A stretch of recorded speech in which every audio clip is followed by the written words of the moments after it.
Okie dokie. So the left-hand one was your before, and you can see there now, sort of, even though you can't see your grip, you see the gap there between your left and right arm. The fact your hands are in this position, sort of there's daylight between your left wrist there and your right arm. That means your right hand and shoulder are very much underneath a bit more than we want to, okay?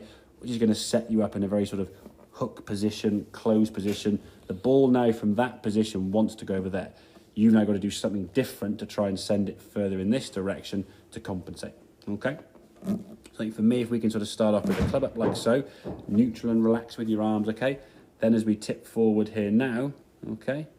When we come back down to golf ball there, you can see there's a little bit of left wrist shown, which is fine, but there's not a daylight between your left arm and your right arm. You're in a much more kind of neutral, more relaxed position. There's a little bit of tilt, but it's so marginal. You shouldn't be seeing daylight really between your left and your right arm, okay? Just means your left arm's very high and your right arm's very low to see between the two, okay?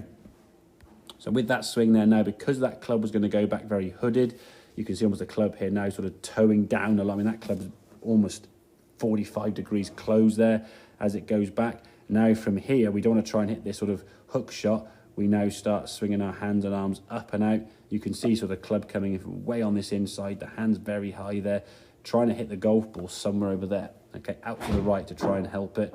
Even there at impact, there's a lot of daylight between left and right arm there, just flipping that club behind you and the ball there, a bit of a hooky one, okay?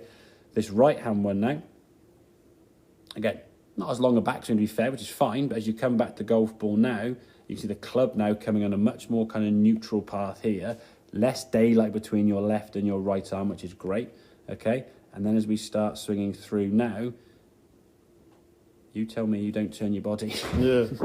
I mean, that's up on its toe for the most part.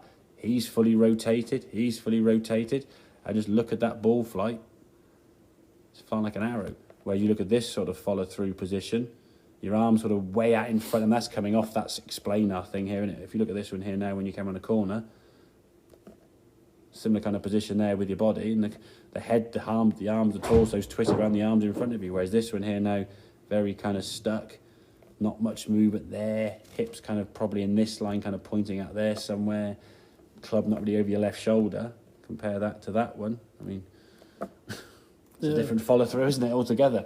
Yeah. I think a little bit of that has come from, the feeling of how that club swings around the corner. That thing on the explainer, that big circle hoop at the back there, has kind of given you that. The first couple, as you were kind of coming in here, you then sort of just kept going out here somewhere and you lost the roller on the frame.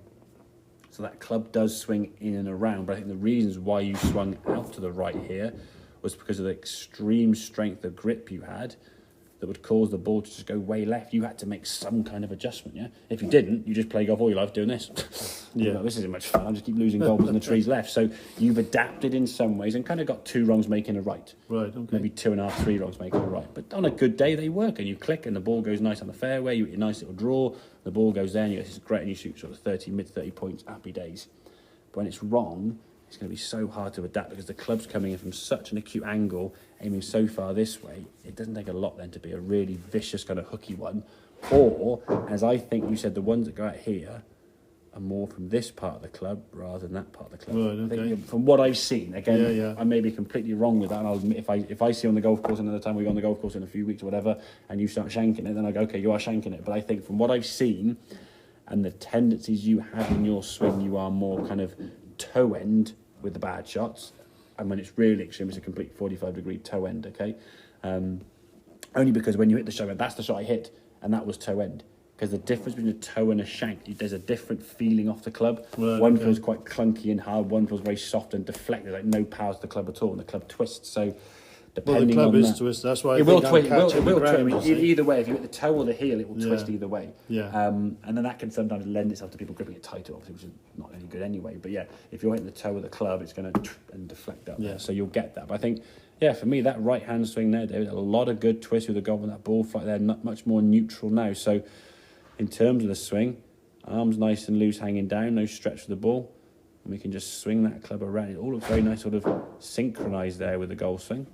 Compared to this, so it's a bit kind of out to the right, trying to sort of shove your arms out and away to just try and almost desperation send it somewhere over there because you know it's going to. I'm going upwards, aren't I? Yeah, up and out to the right, and there's no real twist there. So much more neutral.